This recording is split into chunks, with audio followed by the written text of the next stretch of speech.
السلام علیکم ورحمۃ اللہ وبرکاتہ۔ آج کا سوال یہ ہے کہ وہ حضرات، وہ لوگ جو کسی کے ماتحت کام کرتے ہیں، ان کے ساتھ کس قسم کا سلوک کیا جائے اور ان کو کس حد تک رخصت دی جائے، نرمی برتی جائے ان کے ساتھ۔ کیونکہ آج کل کے دور میں ہر کوئی کسی نہ کسی درجے میں کسی کا سربراہ ہوتا ہے، کسی کا بڑا ہوتا ہے، کسی کے استاد ہوتا ہے، باس ہوتا ہے،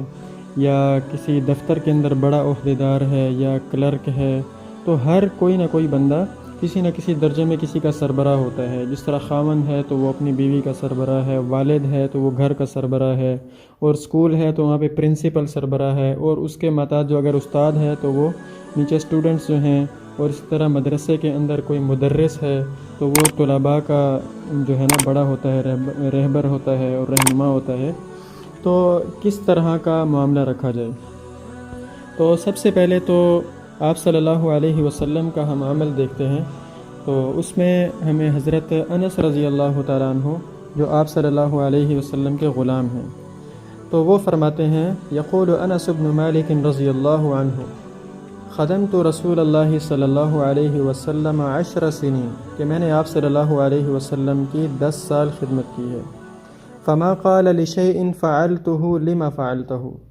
تو آپ صلی اللہ علیہ وسلم نے کبھی بھی مجھے کسی چیز کے بارے میں یہ نہیں فرمایا کہ اے انس تم نے یہ کیا ہے تو کیوں کیا ہے، ولا لشيء لم افعله الا فعلته، اور کبھی بھی کسی ایسے کام کے بارے میں مجھے نہیں کہا کہ اگر تم نے یہ نہیں کیا تو کیوں نہیں کیا۔ تو اس سے ہمیں پتہ چلتا ہے آپ صلی اللہ علیہ وسلم کے عالی اخلاق کا۔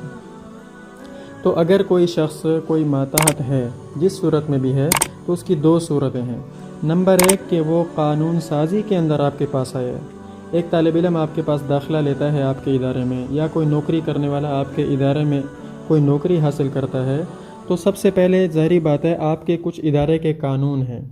تو جہاں تک ادارے کے قانون کی بات ہے اور اس میں جو سزائیں طے ہیں، تو اگر وہ اس میں کمی کرتا ہے یا کوئی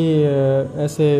خدمت کے لیے بندہ طے رکھا ہے کہ آپ نے جناب یہ کام کرنا ہے، تو اگر وہ اس میں کمی کرتا ہے اور اس کو شروع میں آپ نے بتایا تھا کہ آپ کو اتنی تنخواہ دوں گا اور اگر نہ کیا تو آپ کی تنخواہ کاٹوں گا یا آپ کو یہ سزا ملے گی، یا اگر کسی بچے نے کاپی مکمل نہیں کی تو اس کو یہ سزا ملے گی، فائن ہوگا، تو وہاں پر وہ فائن لگانا بالکل ٹھیک ہے، یہ کوئی غیر اخلاقیت میں نہیں آتا۔ لیکن اگر کوئی ایسا شخص ہے کہ جس کو آپ نے اپنی ذاتی مفاد کے لیے یا ذاتی فائدے کے لیے آپ نے اس کو خدمت میں رکھا ہوا ہے، تو اس کے ساتھ آپ جتنا ہو سکے آپ کمپرومائز کریں، تو وہ اس انسانیت کے اندر آتا ہے اور اس اچھے اخلاق کے اندر آتا ہے، جس طرح آپ صلی اللہ علیہ وسلم کا حضرت انس رضی اللہ تعالیٰ عنہ کے ساتھ معاملہ ہے۔ لیکن ہمیں یہاں پر یہ نرم پہلو نظر آتا ہے کہ آپ صلی اللہ علیہ وسلم نے حضرت انس رضی اللہ تعالیٰ عنہ کے ساتھ کوئی اس طرح کی بات نہیں کی جس میں ان کو ڈانٹ ڈپٹ کی ہو، کیونکہ وہ آپ صلی اللہ علیہ وسلم کے ذاتی معاملات تھے۔ اور یہاں پر علماء نے تشریح میں بھی یہ لکھا ہے، اس حدیث کی تشریح میں، کہ انما یفرض فیما یتعلق بالخدمت لا فیما یتعلق بالتکالیف الشرعیت، یعنی اس قسم کا جو سلوک ہے وہ اپنی ذاتی خدمت کے اندر شمار کیا جائے گا، خدمت کے اندر فرض کیا جائے گا، نہ کہ شرعی امور کے اندر کیا جائے گا، کیونکہ آپ صلی اللہ علیہ وسلم کا شرعی امور کے اندر اس طرح سے اعراض کرنا کوسوں دور ہے۔ تو لہٰذا یہ 2 الگ الگ باتیں ہیں۔ تو لہٰذا ہمیں بھی یہی چاہیے کہ اگر کوئی ماتحت ہے تو اگر کوئی ذاتی معاملات ہے تو اس میں ہم اس کے ساتھ کمپرومائز کریں، لیکن اگر کوئی قانونی اس کا جرم ہو رہا ہے تو جو قانون میں سزا طے ہے اتنے تک اس کو سزا دی جائے یا اتنے تک اس کے اوپر فائن لگایا جائے، اپنی ذاتیات پر نہیں آنا چاہیے، کیونکہ اگر ہم حد سے تجاوز کریں گے تو کل کو ہم نے بھی اللہ کو جواب دینا ہے۔ وَفَوْقَ كُلِّ ذِي عِلْمٍ عَلِيمٍ، ہر بڑا جاننے والے سے اوپر ایک اللہ بھی جاننے والا بیٹھا ہے کہ جو ہمارے معاملات کو جانتا ہے، دیکھ رہا ہے۔